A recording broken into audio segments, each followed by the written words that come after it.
အားလုံးပဲမင်္ဂလာပါဒီနေ့ကျွန်တော်တကယ်ကိုစိတ်ဝင်စားဖို့ကောင်းတဲ့ဝိလေချင်းဇလန်းလေးတစ်ပုဒ်ပြောပြချင်ပါတယ်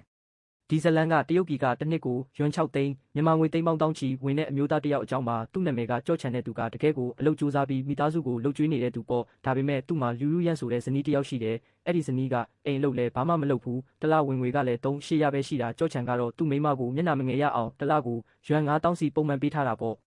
ဇလန်းကဘယ်မှာဆက်လဲဆိုတော့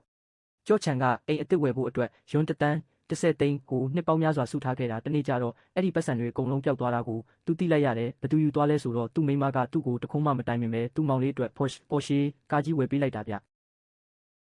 ကြော့ချန်ကဒေါသထွက်ပြီးမေးတဲ့အခါမှာသူ့မိန်းမကဘလို့ပြန်ပြောလဲဆိုတော့ရှင်းပတ်စံကကျမပတ်စံပဲကျမမောင်လေးကိုဝယ်ပေးတာဘာဖြစ်လဲတဲ့အဲ့ဒီမှာတင်ကြော့ချန်ကစိတ်ကုန်ပြီးအိမ်ပေါ်ကဆင်းသွားတော့တာပဲအိမ်စည်းတွေလည်းအကုန်ဖြတ်တောက်လိုက်တယ်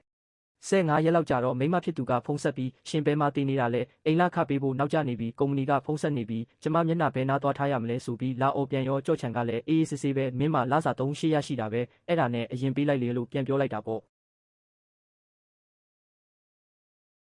အဲ့ဒီနောက်ပိုင်းမှာဝစ်ဆိုတာတကယ်လဲလာပါတော့တယ်သူမောင်လေးကအရက်မူးပြီးကားတိုက်မိရောအဲ့ဒီကားကလည်းသူ့မိမနာမည်နဲ့ဝယ်ထားတာဆိုတော့သူမောင်လေးထောင်ကြရင်သူပါအလုပ်ပြုတ်မဲ့ကိန်းဆိုင်နေတာအဲ့ဒါကိုကြော့ချန်စီထက်လာပြီးယွမ်6သိန်းရော်ကြေးပေးဖို့လာတောင်းပြန်တယ်ကြော့ချန်ကညင်းလိုက်တော့ကျမတို့ကမိသားစုပဲဟာကိုဝါဆိုပြီးလာပြောသေးတာဗျ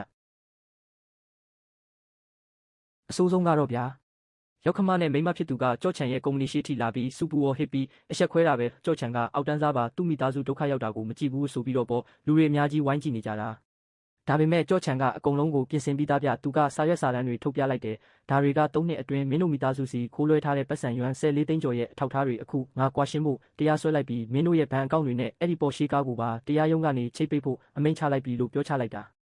အဲ့ဒီမှာတင်မပြီးသေးဘူးဗျနောက်တစ်ခုရှိသေးတယ်မင်းမောင်လေးကအပြင်မှာအတိုးကြီးတဲ့မှောင်ကိုပတ်စံဝွန်ရှာယွမ်3သိန်းချိထားသေးတယ်အခုအဲ့ဒီလူတွေမင်းတို့အိမ်ကိုလာနေလောက်ပြီလို့ပြောလိုက်တဲ့အခါမှာတော့ရောက်ခမကြီးလဲမူးလဲမလို့လို့ဘာလို့နဲ့ဒုက္ခရောက်သွားတော့တာပေါ့